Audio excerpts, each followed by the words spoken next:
Making Nepali dry fish fry. Ingredients: dry fish, onion, red onion, green chilies, tomato, chili flakes, Kashmir chili powder, salt, curry leaves, cumin seeds.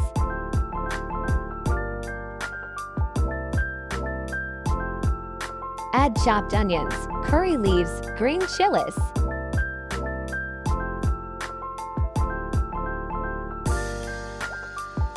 Tomatoes,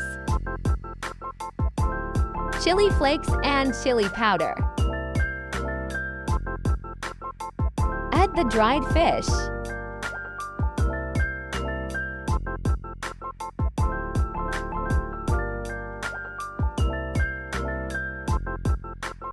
Mix well, and there you have your delicious fried dry fish. Thank you for watching. Like and subscribe.